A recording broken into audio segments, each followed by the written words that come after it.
to the 1940s.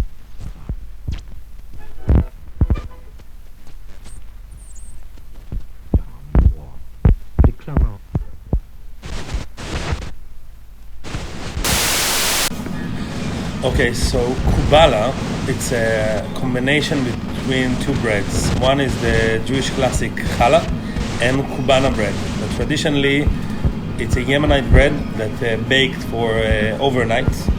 Here in the call office, we combine and hybrid two of them to a fluffy, savory brioche kind of bread. And be careful because it's addictive.